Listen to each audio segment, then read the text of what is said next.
Hail, Varegos Isquial Miaer. Yo soy James y, aprovechando el estreno de Los Anillos de Poder, sumerjámonos en el fascinante mundo de la Tierra Media creado por Tolkien, para hablar de toda la influencia de la mitología nórdica que tuvo el autor en el mundo del Señor de los Anillos. Si quieren descubrir estas fascinantes referencias, que van desde nombres en concreto mencionados en las Edas, hasta personajes, pueblos e historias como la del mismo Anillo Único, quédense a verlo. Esto es Reino Vikingo.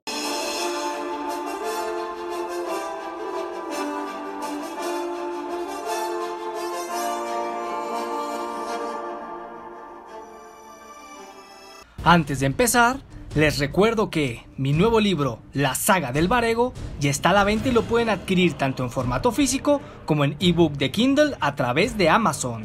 Si quieres leer una buena historia ambientada en la era vikinga, dale una oportunidad y adquiérelo. Sé que te encantará. Quiero dejar claro que el mundo creado por Tolkien es tan complejo que tiene su propia mitología, su propio idioma y su propia esencia. Pero es más que evidente que todo autor toma su inspiración desde un origen, y en el caso de Tolkien hay muchas referencias de distintas cosas y no solo de la mitología nórdica. Por ejemplo, Tolkien combatió en la Primera Guerra Mundial, en la macabra Guerra de Trincheras. ¿Se han preguntado por qué las batallas en sus libros son tan épicas? Pues ahí tienen la respuesta. El propio autor vivió en carne propia la guerra y eso lo transmitió en su obra. Pero también hay que decir que hay otras inspiraciones culturales y religiosas, como del cristianismo, en donde la propia creación de su mundo está fuertemente relacionada con el Génesis bíblico, pues Eru Ilúvatar, la música de los Ainur y la traición de Morgoth es una clara referencia a Yahvé, los ángeles y la caída de Lucifer. Pero eso dejémoselo a otros expertos, pues en este video nos centraremos meramente en la mitología nórdica, y no solo estoy hablando de razas como elfos, enanos o gigantes, pues eso es más que evidente. Estoy hablando de nombres en concreto tomados de las Edas, de historias similares e idiomas completos. Sabemos que Tolkien era filólogo y lingüista, además de profesor de la lengua inglesa y del anglosajón, por lo que conocía muy bien los poemas y textos de la era vikinga, incluso los que estaban en nórdico antiguo, de los cuales hizo traducciones. Así que, sin más prólogo, empecemos. Comencemos con los nombres, y es que aquí encontramos contundentes referencias. Pues bien, en primer lugar, tenemos el mismo nombre donde se desarrolla su novela más importante, El Señor de los Anillos. Midgard era el mundo principal de los hombres en la mitología nórdica. En nórdico antiguo Mid es medio y Gard es tierra, por lo que Midgard se traduce como Tierra Media. ¿Les suena de algo? Otro nombre contundente es el de uno de sus protagonistas principales, Gandalf. En la mitología nórdica, Gandalf era un Dvergr, un rey de los enanos. En nórdico antiguo, Gandr es vara y Alfur es elfo, por lo que Gandalf se podría traducir como un espíritu protector que esgrime una vara. Y es precisamente en la raza de los enanos de la mitología nórdica donde encontramos numerosos nombres que el profesor Tolkien usó para nombrar a sus personajes. Los más conocidos son Durin, Dwalin, Thorin, Nori, Dain, Nain, Bifur, Bafur, Bombur, Thrain, Thror, Fili, Kili, Frar y Gloi. Sí, como se pueden dar cuenta, casi la mayoría pertenece a los enanos de la compañía de Thorin que va a Erebor en el libro del Hobbit. Todos ellos se pueden encontrar en la Edda Mayor, en el importante poema Voluspa, precisamente en las estrofas 10 a 16, así que pueden buscarlos ustedes mismos. Si nos centramos en el enano Durin, nos encontramos referencias puntuales. En el mundo de Tolkien, Durin es el primer enano creado por el Vala Aule. Era el mayor de los 7 padres de los enanos y fundó y gobernó la gran ciudad subterránea de Khazad Dûm. Mientras que, en la mitología nórdica, Durin era el segundo de los enanos nacidos después de Morgothnir. Ambos fueron los primeros de su pueblo, así que hay parecidos razonables entre ambos Durin. Pero aquí viene el nombre que menos es conocido y que seguro les sorprenderá. Este no pertenece a un enano o un mago, sino a un elfo, y es el gran rey de los mismos. Estoy hablando de Ingwe, el rey supremo de los elfos Vanyar y el más poderoso de todos. En este caso, el profesor Tolkien tomó el nombre de Ingwe de alguien muy importante de la mitología nórdica. Hablo del Vanir Freyr, que a su vez es el rey de los elfos en Alfheim. Seguro se preguntarán que las palabras Ingwe y Freyr no se parecen en nada, pues es aquí donde entra la gran fascinación de Tolkien por las letras y la mitología. Pues bien, Freyr tiene un nombre alternativo, que se le fue dado cuando viajó a Midgard e instauró su linaje. Este nombre fue el de Yngvi. Ahora ya se parecen más Yngve e Yngvi, ¿verdad? Como ven, ambos personajes son muy similares, pues ambos son seres de luz. Freyr es un dios e Yngve casi como uno. Ambos son reyes de los elfos, comparten semejanza en nombre y además comparten su runa, pues los vikingos usaban la runa 22ª llamada Ingwas para referirse al dios Yngvi Freyr. Y ya que estamos hablando de las runas, pues como ya mencioné, Tolkien era filólogo y lingüista, y como seguro saben, él creó lenguas para su universo, como son el Sindarin y el Quenya.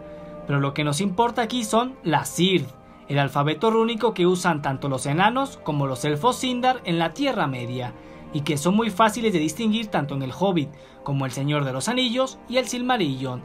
Pues, como es lo lógico, Tolkien utilizó prácticamente las mismas runas del Futhar nórdico para crear esta importante lengua de su mundo.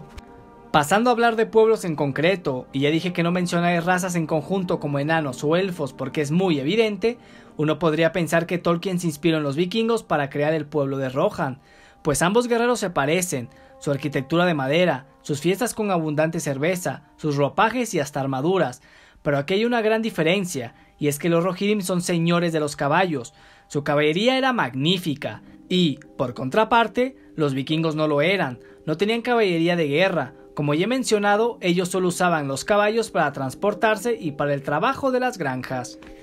Pero sí hay un rasgo y una palabra de los vikingos para un pueblo creado por Tolkien, y estoy seguro que los sorprenderán. Estoy hablando de los numeroneanos, donde Tolkien se basó en un rasgo importante de los vikingos para crearlos. Pues, como sabemos, los fieros vikingos eran excelentes navegantes y, durante los saqueos, habían caudillos que consideraban a su tripulación como su reino, por lo que les apodaron los Reyes del Mar, y es aquí donde entra la referencia al mundo de Tolkien, pues de la misma manera se les apodaba en la Tierra Media a los hombres de Númenor, como Reyes del Mar, por ser los mejores navegantes y tener la mejor armada naval. Dejemos esto atrás y pasemos a hablar de las historias en concreto como tal. Es sabido que Tolkien era muy conocedor de las sagas nórdicas y los poemas anglosajones. Esto se confirma con sus libros La leyenda de Sigurd y Gudrun, además de Beowulf, traducción y comentario, que se publicaron muy posterior a la muerte del autor y más bien fueron aficiones, estudios y ensayos tempranos en sus días de profesor. Pero sabiendo esto nos cuadra determinar las influencias del autor, pues fue el poema de Beowulf o la misma saga Volsunga donde Tolkien sacó ese romance en sus historias como el de Beren y Lúthien o el mismo Aragorn y Arwen. En la saga Volsunga, el héroe Sigurd hace lo imposible para ir con la valquiria Brunhild en una clara historia de amor, aunque también hay que decir que el propio autor experimentó su historia de amor con su esposa, donde lo transmitió en Beren y Lúthien. También esa epicidad de sus héroes, la importancia de las espadas y armas nombradas, y toda esa lucha del bien contra el mal está muy influenciada en estos poemas. Siendo más quisquilloso, también podría decir que hay una ligera similitud entre las historias de dos importantes elfos que son Volundar, de la mitología nórdica, mencionado en la Edda Mayor, y Feanor, del Silmarillion. En ambos casos, son elfos que sufrieron una gran pérdida y por ello sanaron su dolor dedicándose a crear grandes obras de artesanía. En el caso de Volundar, fueron piedras y joyas de gran belleza, así como la espada Gram. Y Feanor, entre otras cosas, creó los importantes Silmaris, las joyas más bellas de la existencia y tema central del Silmarillion. Pero como dije, eso es ser muy minucioso, pero bueno, no dejan de ser ambas historias similares. Pero si somos más específicos, tenemos que regresar a la saga Volsunga. El héroe Sigurd se embarca en una aventura para matar a un dragón y tomar el oro de su cueva. En la misma historia, Sigurd es ayudado por el enano Regin para reforjar la legendaria espada Gram. Y ahora les pregunto, ¿no es acaso en el arco argumental del Hobbit donde una compañía de enanos se embarca en una misión para matar a un dragón y recuperar el oro? Lo cierto es que también este tipo de historias del dragón y su guarida llena de oro abundan en la poesía medieval, así que Tolkien pudo inspirarse de todo ello. Pero aquí viene el embate final y la referencia más clara de todas, y estoy hablando del objeto central del Señor de los Anillos, sí, el anillo único, un anillo que provoca codicia, avaricia y corrompe lentamente a su portador. ¿Existe un anillo similar en la mitología nórdica? La respuesta es sí, y su nombre es Anbarinaut, el cual fue robado mediante engaños por Loki a su portador, el enano Anbari, y es por ello que fue maldecido. Y aquí entran las comparaciones. Como todos sabrán, Loki es un dios tramposo y que le encanta engañar, así como también lo es Sauron, enemigo principal de la novela, y, en la misma saga Volsunga, como en el poema germánico El Cantar de los Nibelungos, el anillo Anbarinaut corrompe de codicia y malicia a su portador, provocando incluso suicidios por la locura que les produce. Esto está muy bien representado en la ópera de Richard Wagner, El Anillo del Nibelungo, que mezcla ambas historias, tanto la saga Volsunga como el Cantar de los Nibelungos germano, pero estas similitudes no pasaron por alto de los eruditos de la materia cuando leyeron El Señor de los Anillos, los cuales increparon al autor de haberse influenciado fuertemente en estas obras para su novela. Tolkien, como era su personalidad, desmintió fuertemente esto y envió una carta a la editorial George Allen a Unwin en la que criticaba el comentario que se había introducido para la traducción al sueco de la novela y en la que se hacía referencia a estas influencias. En dicha carta decía que la única semejanza entre su anillo y el Anbarinaut era que ambos eran redondos y concluía con que las sagas nórdicas no tenían absolutamente nada que ver con el Señor de los Anillos. A ver, nadie pone en duda la palabra del profesor Tolkien, cada quien puede pensar lo que guste. Es claro que a ningún autor le gusta que le digan que se influenció de algo ya existente, pero lo cierto es que el anillo único y el Anbarinaut no solo se parecen por ser redondos, ambos comparten la misma mística maligna de codicia y de corromper al portador. Si me preguntan a mí, y teniendo en consideración todo lo expresado en el video, con las claras y contundentes referencias e influencias, puedo afirmar que el profesor Tolkien sí se inspiró en estas sagas nórdicas y poemas para crear el anillo único y el tema central de su novela El Señor de los Anillos. Como en años posteriores se demostró, con la publicación de los poemas, traducciones y ensayos sobre Beowulf o el propio Sigurd de la saga Volsunga, se confirma que el profesor sí estaba bien inmiscuido en las sagas nórdicas y sus historias.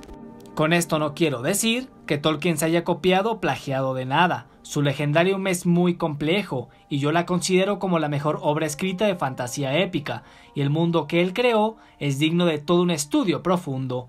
Por sí sola, la creación completa de Tolkien tiene su propia esencia y mitología. Y bien, allí están las referencias e influencias a la mitología nórdica. Ustedes mismos juzgarán.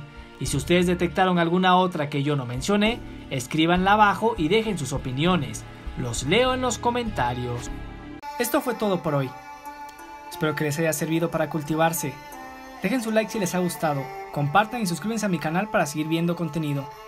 También pueden seguir las redes sociales del canal, RenoVikingo en Facebook e Instagram, y mis redes personales, James Pimentel en Twitter y también Instagram. En todas subo contenido extra. Les recuerdo que pueden apoyarme adquiriendo cualquiera de mis novelas.